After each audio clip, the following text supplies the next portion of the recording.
नमस्कार, आप देख रहे हैं मातृभूमि में आपके साथ शोभना यादव। मातृभूमि की शुरुआत इस समय की बड़ी खबर से। गुजरात दंगे मामले में सामाजिक कार्यकर्ता तीस्ता सीतलवाड़ को सुप्रीम कोर्ट से बड़ी राहत मिली है। कोर्ट ने तीस्ता को अंतरिम जमानत पर रिहा करने का आदेश दिया है। सुप्रीम कोर्ट का कहना है कि एक महिला 2 महीने से अधिक समय से हिरासत में है। पुलिस ने उससे 7 दिन पूछताछ की है और हाईकोर्ट ने भी 19 सितंबर को जमानत पर सुनवाई की बात कही है। इस दौरान तीस्ता को इंटरिम बेल देना यानी अंतरिम जमानत देना उचित है। तो महिला 2 महीने से हिरासत में है, 7 बार उससे पूछताछ हुई है। तीस्ता को इसी आधार पर अंतरिम जमानत देना उचित, ये सुप्रीम कोर्ट ने कहा। निचली अदालत में तीस्ता अपना पासपोर्ट जमा कराएं और जांच में सहयोग करें। तो सुप्रीम कोर्ट ने तीस्ता सीतलवाड़ को जमानत दी, इंटरिम बेल यानी अंतरिम जमानत दी। और सुप्रीम कोर्ट ने साथ में यह भी कहा कि यह महिला 2 महीने से हिरासत में है। 2 महीने से ज्यादा का समय हो चुका है। पुलिस ने उससे 7 दिन पूछताछ भी की है और हाईकोर्ट ने भी 19 सितंबर को जमानत पर सुनवाई की बात कही है। निपुण सहगल का मैं रुख करना चाहूंगी। निपुण, आज क्या कुछ हुआ सुप्रीम कोर्ट में और क्या बात आधार बनी जिस पर तीस्ता सीतलवाड़ को यह इंटरिम बेल मिली है? देखिए, सुप्रीम कोर्ट ने यह माना है कि तीस्ता सीतलवाड़ एक महिला है, 2 महीने से ज्यादा समय से जेल में है। 7 दिनों तक पुलिस ने पूछताछ की है हिरासत में रखकर। ऐसा नहीं है कि पुलिस को कुछ पूछना रह गया है इस मामले में। ऐसे में जब हाईकोर्ट ने 19 सितंबर की तारीख दी है तो तमाम परिस्थितियों को देखते हुए यह उचित नहीं है कि एक महिला को जेल में बनाए रखा जाए। सुप्रीम कोर्ट ने हाईकोर्ट की सुनवाई पर कोई रोक नहीं लगाई है। 19 सितंबर को हाईकोर्ट सुनेगा मामले को, लेकिन कोर्ट ने कहा है कि तीस्ता सीतलवाड़ को कल ही अहमदाबाद की निचली कोर्ट में पेश किया जाए। निचली अदालत वहां पर जमानत की शर्तें तय करे, तीस्ता अपना पासपोर्ट वहां पर जमा कराए, ये तमाम औपचारिकताएं हो, लेकिन तीस्ता को रिहा कर दिया जाए। आगे हाईकोर्ट तय करे कि इस मामले में क्या करना है, लेकिन फिलहाल 19 सितंबर तक तीस्ता जेल में बनी रहे, यह सुप्रीम कोर्ट को सही नहीं लगा। बहुत बहुत धन्यवाद निपुण। दिल्ली के मुख्यमंत्री अरविंद केजरीवाल गुजरात के दौरे पर हैं और गुजरात के द्वारका में जनसभा को संबोधित कर रहे हैं। सुन लेते हैं। अंग्रेजों ने भी खाने पीने की चीज पे कभी टैक्स नहीं लगाया था, इन लोगों ने उस पे भी टैक्स लगा दिया और इतना टैक्स लेते हैं, इतना टैक्स लेते हैं, इसलिए महंगाई हो रही है। कभी आपने सोचा इतना इनके पास अरबों खरबों रुपया जो टैक्स का आ रहा है वो कहां जा रहा है? अरबों खरबों, पता नहीं कितने, मेरे को तो उसके बाद आता ही नहीं, खरब के बाद सब मेरे को तो पता ही नहीं उसके बाद क्या होता है। इतना इनके पास पैसा टैक्स का आ रहा है, वो कहां जाता है? इन्होंने अपने अरबपति दोस्तों के कर्जे माफ कर दिए। इनके अरबपति दोस्त हैं कुछ, इनके अरबपति दोस्तों ने बैंकों से कर्जे ले रखे हैं। बैंकों से कर्जे लिए इनके दोस्तों ने, उनकी नीयत पलट गई। उनको लगा साहब से बात करके, सरकार से बात करके कर्जे माफ करा लेते हैं। मैं जानता हूं एक आदमी ने 8,000 करोड़ का कर्जा लिया और उसको 300 करोड़ में छोड़ दिया, बाकी कर्जा माफ कर दिया। एक आदमी ने 5600 करोड़ का 5,600 करोड़ का कर्जा लिया, उसको 40 करोड़ में छोड़ दिया, बाकी सारा कर्जा माफ कर दिया। 10 लाख करोड़ रुपए का कर्जा माफ कर दिया इन लोगों ने दोस्तों का। 10 लाख करोड़ का कर्जा माफ कर दिया दोस्तों का। एक दोस्त आता है, कहता है भाई साहब मैंने 5,000 करोड़ का कर्जा ले रखा है, मेरा माफ कर दो। तो ये मंत्री जी को बुलाते हैं, कहते हैं दही पे टैक्स लगा दो। तो दही पे टैक्स लगा देते हैं, जो सारा पैसा आता है उससे उस दोस्त का कर्जा माफ कर देते हैं।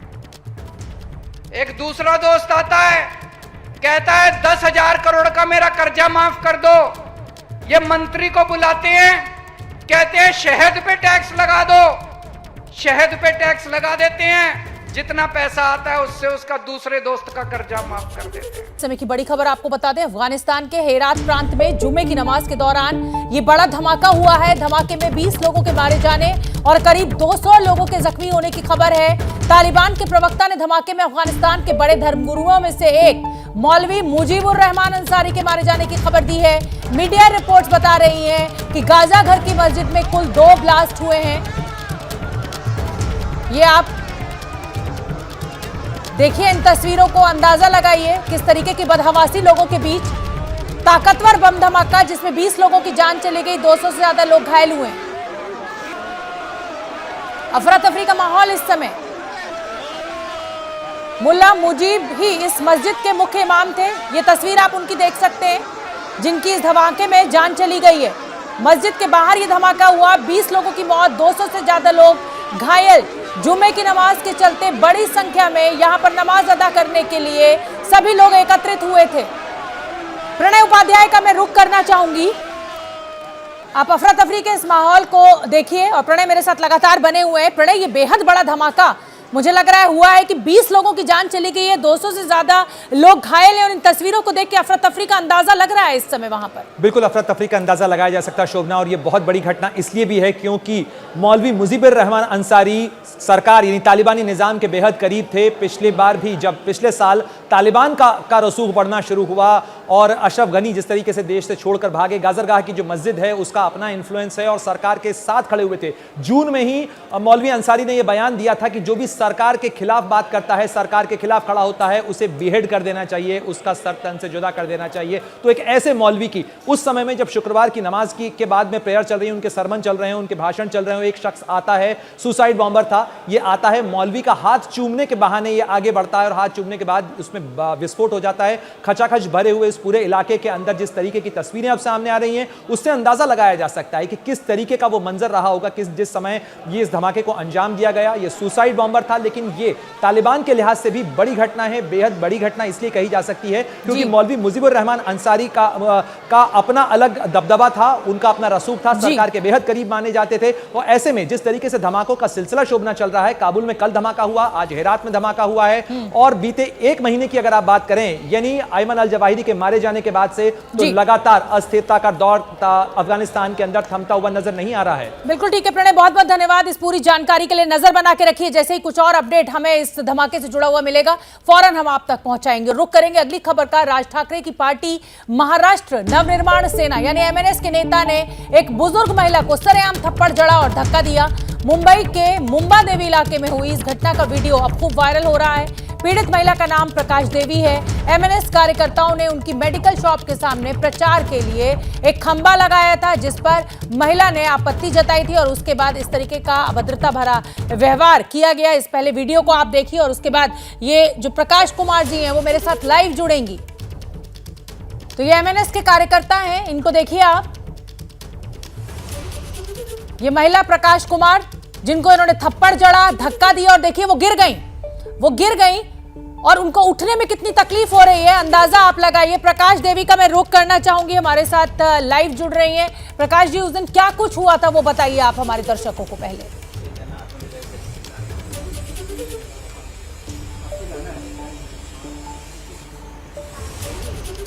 हेलो जी प्रकाश जी, सुन पा रही हूं मैं आपको।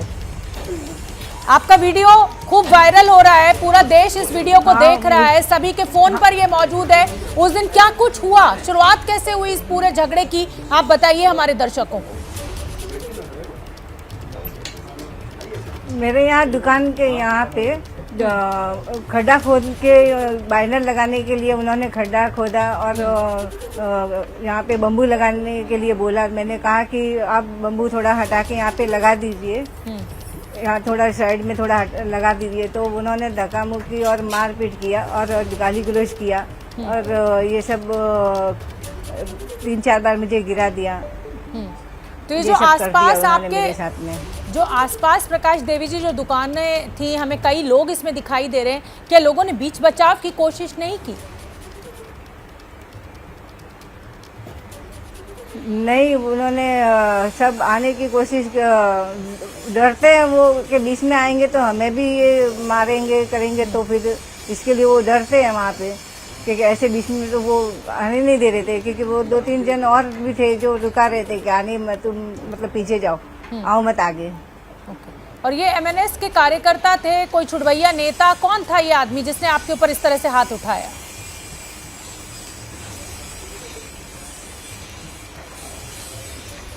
विनोद आरकले। क्या नाम बताया मैम आपने? विनोद आरकले। विनोद आरकरे। और आरकले। पुलिस, अच्छा, और ये एमएनएस के नेता हैं उस इलाके के? और राजू आरकले। ओके। और आपने पुलिस हाँ। जी,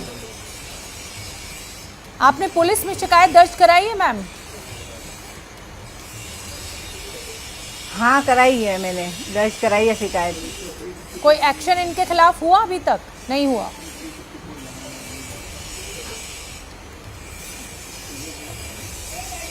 नहीं हुआ अभी तक, तो एक्शन कुछ ऐसा हुआ नहीं। आप क्या चाहती हैं एकनाथ शिंदे सरकार से? अब आपकी क्या अपेक्षा है, क्या चाहती हैं आप?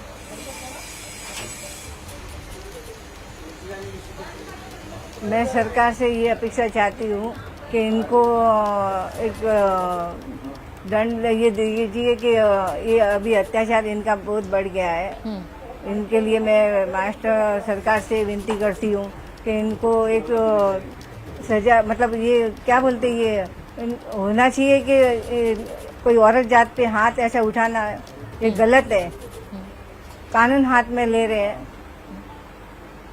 बिल्कुल सही बात है। और सजा देना चाहिए। जी बिल्कुल प्रकाश जी। और क्या आदमी क्या औरत, किसी के ऊपर भी हाथ उठाना कभी भी सही नहीं हो सकता है, कानून को हाथ में लेना सही नहीं हो सकता है। बहुत बहुत धन्यवाद, आपने एबीपी न्यूज़ के लिए वक्त निकाला और अपनी बात कही। हम भी यही उम्मीद करते हैं महाराष्ट्र सरकार से कि जल्द से जल्द जो दोषी हैं उनके खिलाफ सख्त सजा, सख्त कार्रवाई की जाएगी। और इस वक्त आगे बढ़ेंगे, बड़ी खबर आ रही है महाराष्ट्र से। महाराष्ट्र की राजनीति में नया मोड़ आया है। बीजेपी के बड़े नेता और उप मुख्यमंत्री देवेंद्र फडणवीस से कांग्रेस के नेता अशोक चव्हाण की मुलाकात हुई है।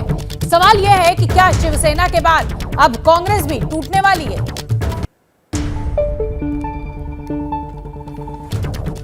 तो अशोक चव्हाण ने उप मुख्यमंत्री देवेंद्र फडणवीस से मुलाकात की है। हालांकि उनका कहना है कि ये कोई मुलाकात जो थी वो औपचारिक नहीं थी। चव्हाण ने कहा कि बीजेपी में नहीं जा रहे हैं। मुख्यमंत्री एकनाथ शिंदे के ओएसडी के घर हम गणेश दर्शन करने गए थे, वहीं पर ये फडणवीस साहब मिल गए। तो क्या ये संयोग है या फिर कुछ और बड़ी हलचल, आने वाले तूफान की आहट है? पहले शिवसेना टूटी और अब क्या? अगला नंबर कांग्रेस का होगा। जितेंद्र दीक्षित मुंबई से हमारे साथ लाइव जुड़ रहे हैं, रौनक कुकड़े भी मुंबई से हमारे साथ जुड़ रहे हैं इसी बड़ी खबर पर। रौनक कुकड़े, पहले मैं आपके पास आऊं उससे पहले जितेंद्र मैं आपका रुख करना चाहूंगी।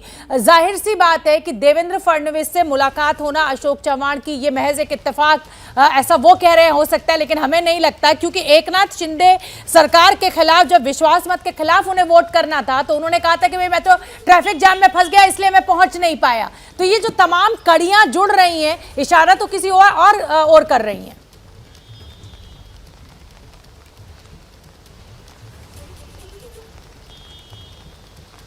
जितेंद्र।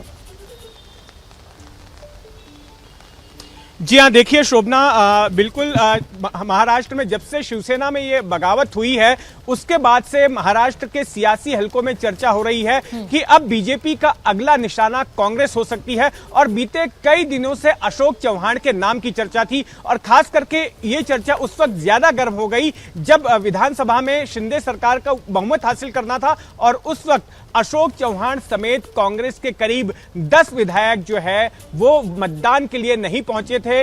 वो देरी से वहां पर पहुंचे थे और विधान भवन का दरवाजा बंद हो चुका था। और उसके बाद से लगातार ऐसी चर्चा चल रही थी कि अशोक चव्हाण बीजेपी के संपर्क में हैं। और अब इस खबर को और ज्यादा बल मिल गया है जब परसों के दिन अशोक चव्हाण ने देवेंद्र फडणवीस से मुलाकात की। एक कॉमन फ्रेंड के यहां पर करीब 20 मिनट तक इनके बीच में चर्चा हुई और यह माना जा रहा है कि इस चर्चा के दौरान सियासी बातें हुई हैं। हालांकि दोनों ही पक्षों ने अभी तक इस बात की पुष्टि नहीं की है कि क्या कुछ बातें हुई और क्या कोई सियासी आगे की रणनीति इस मुलाकात में तय की जानी है। लेकिन साफ संकेत मिल रहा है कि बीजेपी का इशारा जो है साल 2024 के लिए जो लोकसभा के चुनाव हैं उसकी रणनीति को देखते हुए महाराष्ट्र में काफी कुछ बीजेपी कर रही है। उसमें पहला कदम यह था कि शिवसेना को तोड़ना और राज्य में अपनी सरकार गठित करना, और अब दूसरा कदम यही माना जा रहा है कि कांग्रेस में भी दो फाड़ की जा सकती है। कांग्रेस पहले से ही महाराष्ट्र में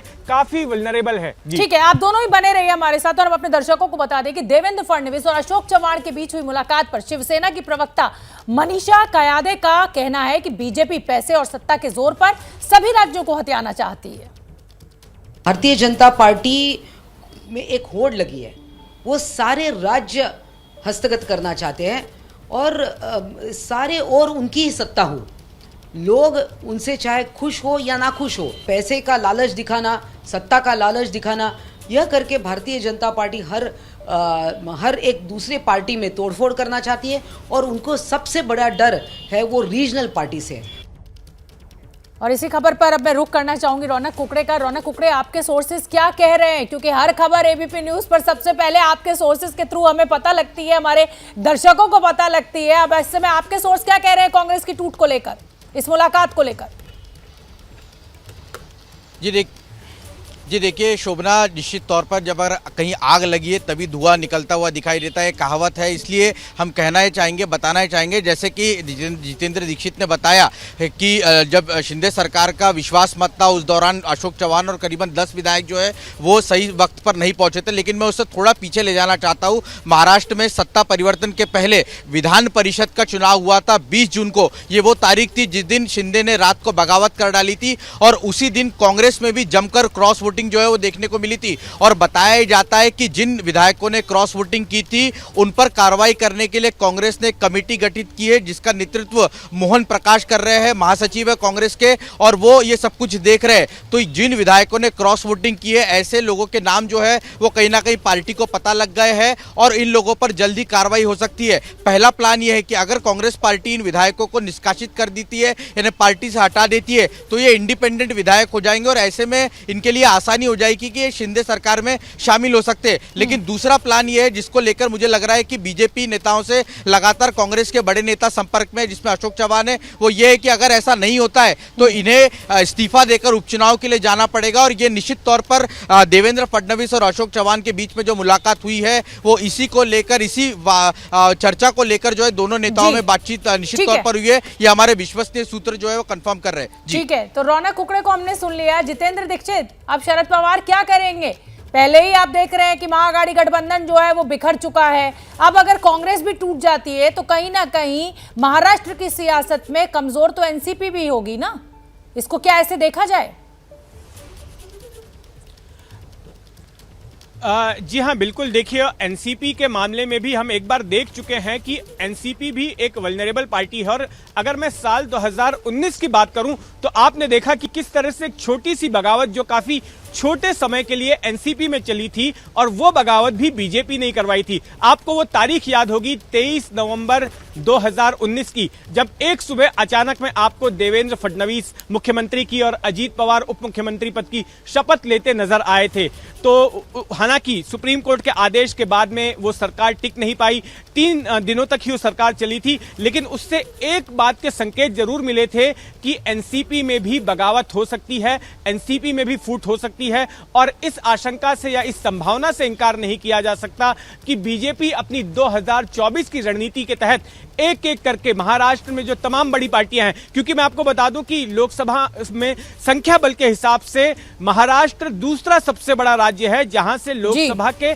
सांसद जाते हैं। महाराष्ट्र से 48 सीटें लोकसभा को मिलती हैं और ऐसे में बीजेपी बिल्कुल चाहेगी कि महाराष्ट्र में उसकी स्थिति मजबूत रहे। और बीते 2-3 महीनों में आप जो भी फैसले बीजेपी की ओर से लिए जाते देख रही हैं वो 2024 के लोकसभा चुनाव के मद्देनजर ही लिए जा रहे हैं। बहुत बहुत धन्यवाद जितेंद्र दीक्षित।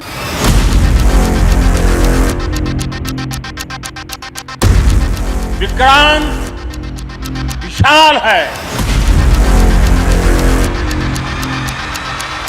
विराट है, विहंगम है।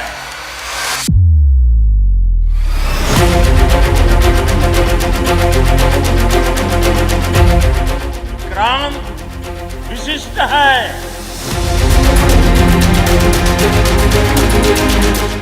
यदि लक्ष्य दुरंत है, यात्राएं दिगंत है, समंदर और चुनौतियां अनंत है, तो भारत का उत्तर है विक्रांत।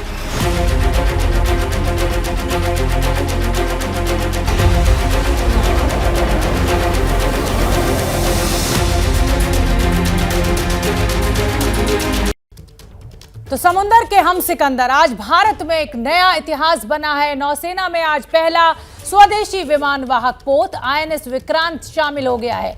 जी हां, प्रधानमंत्री नरेंद्र मोदी ने इसे आज सुबह देश को समर्पित किया। कोचीन शिपयार्ड पर तैयार किए गए इस विमान वाहक पोत के निर्माण में 20,000 करोड़ रुपए की लागत आई है। इस पोत के आधिकारिक तौर पर शामिल होने से नौसेना की ताकत दुगनी हो जाएगी। इसका डिजाइन भारतीय नौसेना की अपनी संस्था वॉरशिप डिजाइन ब्यूरो ने तैयार किया है। विक्रांत का निर्माण अत्याधुनिक स्वचालित विशेषताओं से लैस है।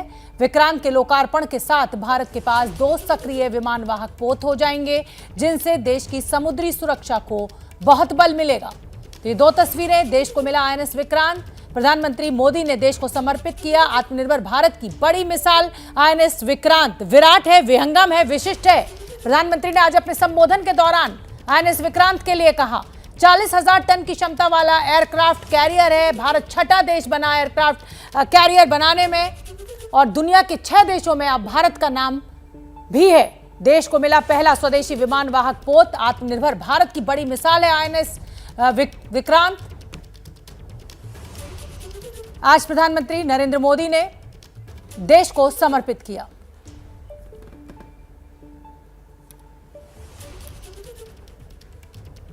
$20,000 करोड़ की लागत से बना और 13 साल लगे इसको तैयार करने में। 43,000 टन वजन है इस विक्रांत का। विक्रांत विशाल है, विराट है, विहंगम है।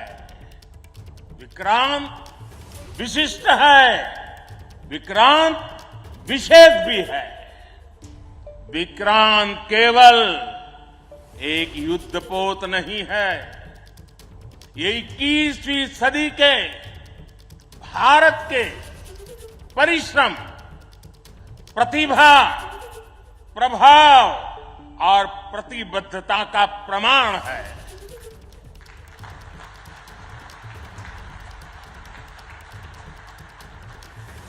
यदि लक्ष्य दुरंत है, यात्राएं दिगंत है, समंदर और चुनौतियां अनंत है, तो भारत का उत्तर है विक्रांत। INS विक्रांत के फ्लाइट डेक और रनवे पर ABP न्यूज संवाददाता नीरज राजपूत खुद पहुंचे और उन्होंने वहां जो कुछ देखा वो रोमांचित करने वाला है। नीरज आपको बताएंगे कि कैसे MiG-29 फाइटर जेट और हेलीकॉप्टर से लैस INS विक्रांत देश की समुद्री सीमा में सुरक्षा दीवार बनेगा। ABP न्यूज इस वक्त पहुंच चुका है INS विक्रांत यानी कि स्वदेशी एयरक्राफ्ट कैरियर के फ्लाइट डेक पर, और ठीक मेरे पीछे खड़ा हुआ है MiG-29 के फाइटर जेट, क्योंकि यही ताकत होती है किसी भी एयरक्राफ्ट कैरियर की, जो विमान वाहक युद्धपोत होता है, क्योंकि उस पर फाइटर जेट्स उस पर तैनात रहते हैं। जैसे ये MiG-29 के फाइटर जेट भारतीय नौसेना का, जिसमें जो पूरी तरह से लोडेड भी है। देखो मिसाइल भी लगी हुई है, ऊपर हम लोग देखेंगे विंग्स पे मिसाइल लगी हुई है इस फाइटर जेट्स के। ये देखिए, ये मिसाइल, ये ताकत होती है किसी भी एयरक्राफ्ट कैरियर की। तो ये इस तरह का अभी तो एक फाइटर जेट खड़ा हुआ है, लेकिन इस INS विक्रांत पर 30 ऐसे एयरक्राफ्ट और हेलीकॉप्टर तैनात हो सकते हैं एक समय में। पीछे देखेंगे तो ये हेलीकॉप्टर खड़ा हुआ है, कामोव हेलीकॉप्टर है, और उसके दूसरी तरफ जो है ALH एडवांस लाइट हेलीकॉप्टर ध्रुव। ये 3 जो है अभी इस वक्त खड़े हुए हैं, लेकिन इस INS विक्रांत एयरक्राफ्ट कैरियर पर 30 ऐसे एयरक्राफ्ट खड़े हो सकते हैं, जिसमें 20 फाइटर जेट्स और 10 जो हैं हेलीकॉप्टर्स हैं। तो ये ताकत है। ये देखिए कितना बड़ा ये रनवे है। अभी हम लोग देख रहे हैं नौसेना के जो अधिकारी हैं या जो वेटरन्स हैं, जिन्होंने 1971 के युद्ध में हिस्सा लिया था, जिसमें पुराना विक्रांत था, तो वो सब यहाँ पर आए हैं इसको देखने के लिए, इस ऐतिहासिक पल के लिए, गवाह बनने के लिए, क्योंकि ये ऐतिहासिक क्षण है ये, क्योंकि भारत ने अपना खुद का स्वदेशी एयरक्राफ्ट कैरियर जो है वो तैयार किया है, निर्माण किया है। और निर्माण कहाँ हुआ है इसका? कोची के कोचीन शिपयार्ड में। कोचीन शिपयार्ड में इस एयरक्राफ्ट कैरियर को 45,000 टन का एयरक्राफ्ट कैरियर है। दुनिया में महज कुछ ही देश ऐसे हैं जो इतना बड़ा युद्धपोत, इतना हैवी युद्धपोत जो है बना सकते हैं, सक्षम है उसमें। अथाह समुद्र के बीच दहाड़ते INS विक्रांत पर एक मल्टी स्पेशलिटी अस्पताल भी है। शिप के 3 डेक सिर्फ मेडिकल सुविधा के लिए रिजर्व रखे गए। हमारी रिपोर्ट देखिए। फ्लोटिंग एयरफील्ड विक्रांत की अगर बात करें तो यहाँ पर मेडिकल सुविधाएं, या ये कहे कि मल्टी स्पेशलिटी हॉस्पिटल इसी एयरक्राफ्ट कैरियर के अंदर बनाया गया है। 3 डेक केवल मल्टी स्पेशलिटी हॉस्पिटल की तरह इस्तेमाल किए गए हैं। और आपको बता दें कि ये जो आप देख रहे हैं, ये एक ऑपरेशन थिएटर है, जिसके अंदर हम आपको इस वक्त ले चल रहे हैं, किसी भी हालात में अगर कोई भी नौवीर जो है वो अगर घायल या जख्मी होता है तो उसे किस तरह से इलाज इसी एयरक्राफ्ट कैरियर के अंदर ही करना है, इसकी पूरी सुविधा यहाँ पर मौजूद है। फिर चाहे वो 2 ऑपरेशन थिएटर्स, 16 बेड्स का hospital, CT scan, dental clinic, तमाम सुविधाएं जो है वो इस एयरक्राफ्ट कैरियर के अंदर जो है मौजूद है। कोई ये अनुमान भी नहीं लगा सकता कि ये सब कुछ जो है एक हॉस्पिटल नहीं बल्कि एयरक्राफ्ट कैरियर के अंदर मौजूद है। सर, आपसे और जानना चाहेंगे कि किस तरह की सुविधाएं, आपने जैसे कहा कि 3 डेक जो है वो केवल मेडिकल सुविधाओं के लिए बनाए गए हैं, और जानना चाहेंगे कि क्या क्या सुविधाएं यहाँ पर मौजूद है। जैसे सही बताया कि पूरा जो मेडिकल कॉम्प्लेक्स है वो करीब 40 से ज़्यादा कंपार्टमेंट्स में फैला हुआ है और 3 डेक्स में ये सारे कंपार्टमेंट्स मौजूद है। ये जो हमारा तीसरा डेक है ये सबसे मेन डेक है, यहाँ पे मैक्सिमम कंपार्टमेंट्स यहाँ पे मौजूद है। जैसे हम प्रेजेंटली ऑपरेशन थिएटर में खड़े हैं, ये ऑपरेशन थिएटर जो काफ़ी स्टेट ऑफ द आर्ट अत्याधुनिक ऑपरेशन थिएटर है। जो हमारा वर्क स्टेशन है दैट इज़, आप कोई भी हॉस्पिटल, बड़े हॉस्पिटल में कोई भी चले जाइए, ऐसा आपको एनेस्थीसिया वर्क स्टेशन मिलेगा। यहाँ पे कंपोनेंट जो है वो मैन पावर का 5 स्पेशलिस्ट ऑन बोर्ड पोस्टेड है और 15 मेडिकल असिस्टेंट्स पोस्टेड है जिनको ट्रेंड है, ऑपरेशन थिएटर में ट्रेंड है, लैब में ट्रेंड है, फिजियोथेरेपी में ट्रेंड है, सीटी स्कैन, एक्सरे मशीन्स पे ट्रेंड है। तो ये टोटल 15 लोग मौजूद है। तो आईएनएस विक्रांत को नौसेना में शामिल करने के साथ ही एक और बड़ा बदलाव भी आज हुआ। नेवी को नया नौसेना ध्वज सौंपा गया। इसमें से अंग्रेजों की निशानी क्रॉस का लाल निशान हटा दिया गया है। अब इसमें तिरंगा और अशोक चिन्ह है। One of the world's finest naval forces of the 21st century, the Indian Navy has come a long way. It is the proud custodian of a rich maritime legacy, and for years, the rank and file of the Navy has dreamt of a change in its ensign that would honor its civilizational heritage. Over the years, India's naval ensign has undergone several changes and transformed on many occasions. VP news की खबर का एक बार फिर बड़ा असर हुआ है। उत्तर प्रदेश में शिक्षकों के खाते से बीमा प्रीमियम को काटने पर रोक लगा दी गई है। शिक्षकों के खाते से जो बीमा प्रीमियम कटता था उसको अब रोक लगा दी गई है उस पर। परसों रात 10 बजे एबीपी न्यूज ने इस खबर को प्रमुखता के साथ, मुखरता के साथ घंटी बजाओ शो में दिखाया था। हमने आपको दिखाया था कि शिक्षकों के खाते से हर महीने 87 रुपए बीमा प्रीमियम के तौर पर कट रहे हैं और बीमा का प्रीमियम काटे जाने के बावजूद शिक्षकों को किसी प्रकार के बीमा का कोई लाभ नहीं मिल रहा है। पिछले 8 सालों से ऐसा हो रहा है। अब एबीपी न्यूज पर खबर दिखाए जाने के बाद बीमा प्रीमियम कटने पर रोक लगा दी गई है। संजय त्रिपाठी ज्यादा जानकारी लिए हुए हमारे साथ जुड़ रहे हैं। संजय त्रिपाठी, पिछले 8 सालों से ये बीमे की रकम जो है वो इन शिक्षकों के खाते से कट रही थी, इनको कोई फायदा नहीं मिल रहा था। इस पर रोक तो लगा दी है सरकार ने, लेकिन क्या ये जो बीमे की रकम कटी है वो इनको वापस मिलेगी, इसको लेकर भी कोई फैसला? देखिए शोभना, ये बड़ी खबर है। एबीपी न्यूज़ की खबर का बड़ा असर हुआ है कि 8 साल से जो विसंगति लगातार चली आ रही थी शिक्षा विभाग में, 1-2 नहीं बल्कि 2 लाख टीचर्स ऐसे थे जिनके खाते से 87 रुपए प्रति माह ये पैसा 2 लाख शिक्षकों का जोड़ा जाएगा तो महीने में लगभग 2 करोड़ रुपए की रकम होती है। तो साल में आप सोच सकते हैं कितना बड़ा पैसा है। 8 साल में लगभग 200 करोड़ रुपए की रकम होती है जिसको बीमा प्रीमियम के नाम पर लिया गया। जैसा कि आपने सवाल पूछा कि इस जो पैसा जमा हुआ इसका क्या होगा, शिक्षा विभाग के अधिकारियों से हमें बात हुई है तो उनका ये कहना है कि सारा का सारा जो पैसा है वो ट्रेजरी में जमा हुआ है, किसी तरह का घपला नहीं हुआ है। लेकिन ये अलग बात है कि जो विसंगति लगातार 8 साल से चली आ रही थी, जो पैसा उनके खाते से कट रहा था और उसका फायदा उनको बीमा का कोई बेनिफिट नहीं मिल रहा था, उस पैसे को काटने पर रोक लगा दी गई है। 8 साल की जो दिक्कत थी, 8 साल की जो परेशानी थी, उसको एबीपी न्यूज़ की खबर ने दूर किया। अब आदेश जारी किए जा चुके हैं। अब जो अगला आदेश जारी होगा उसमें यह तय होगा कि आखिरकार जो 8 साल की कटौती है ये शिक्षकों को किस प्रकार से दी जाएगी या फिर इसका बेनिफिट उनको किसी प्रकार से दिया जा सकता है। शोभना, बहुत बहुत धन्यवाद संजय त्रिपाठी इस बड़ी जानकारी के लिए। तो एबीपी न्यूज की खबर का बड़ा असर हुआ है और जो बीमे की रकम इन शिक्षकों की सैलरी में से कट रही थी अब वो नहीं कटेगी। आगे बढ़ेंगे। उत्तर प्रदेश में अपराध पर रोक लगाने में योगी सरकार कितनी कामयाब हुई है, इसका पता इस बात से चलता है कि एनसीआरबी के आंकड़ों में यूपी का नंबर देश में 23वां है। उत्तर प्रदेश पुलिस इस बात का श्रेय सरकार की प्राथमिकताओं को देती है। उत्तर प्रदेश के डीजीपी डीएस चौहान ने इस बारे में एबीपी न्यूज से खास बातचीत की है। उनका कहना है कि महिलाओं के खिलाफ अपराध पर खास तौर पर बड़ी लगाम लगी है। एक दौर था जब उत्तर प्रदेश की गिनती उन राज्यों में होती थी जिन राज्यों में अपराध सर चढ़कर बोलता था, लेकिन आज स्थिति ये है कि एनसीआरबी का डेटा आया और यूपी पूरे देश में 23वें नंबर पर है। मेरे साथ यूपी के डीजीपी डीएस चौहान साहब हैं। चौहान साहब, सबसे पहले तो बहुत बधाई आपको कि राज्य की तस्वीर पूरी तरीके से यूपी पुलिस ने बदल के रख दी है। किस तरीके से किया और क्या डेटा है सर एनसीआरबी का, अगर आप बता सकें। सबसे पहले तो देखिए, संकल्प होता है। हमारे माननीय मुख्यमंत्री जी का, राज्य सरकार का ये संकल्प है कि उत्तर प्रदेश को अपराध मुक्त करना है। Zero tolerance towards crime, mafia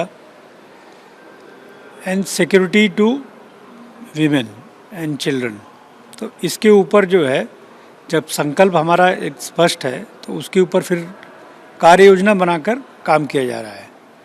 और सबसे पहले जो कार्य योजना का अंग है वो है टीम वर्क। हमारे सिपाही से लेके अधिकारी तक जो है एक टीम के रूप में हम सब लोग काम कर रहे हैं, जिसमें जो राज्य सरकार ने प्राथमिकताएं तय की हैं उस पर हमारा अचीवमेंट अच्छा हो।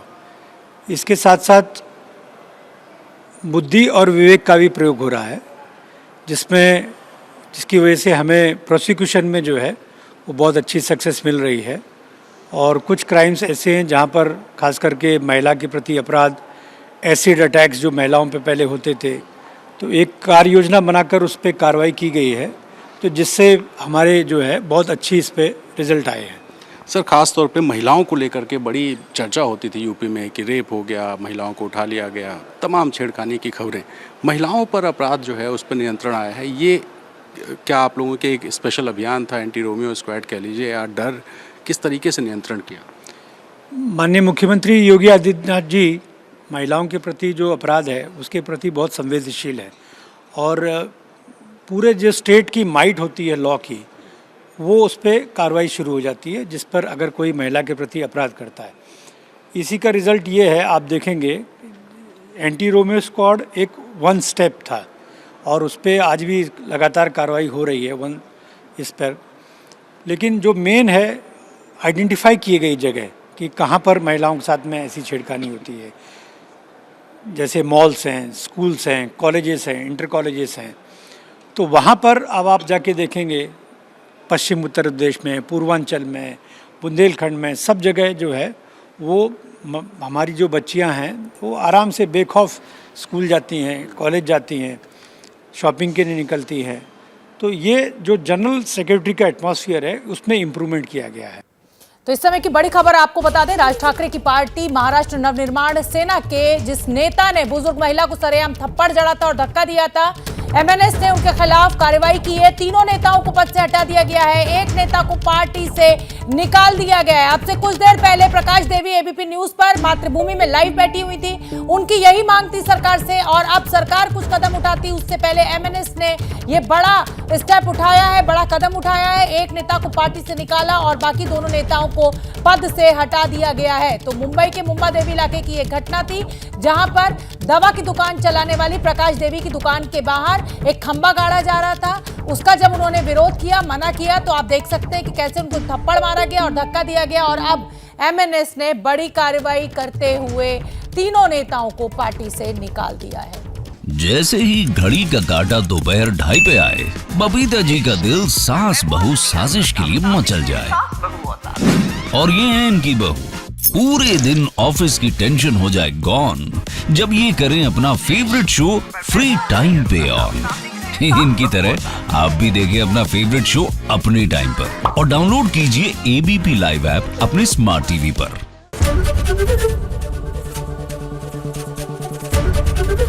एबीपी न्यूज आपको रखे आगे।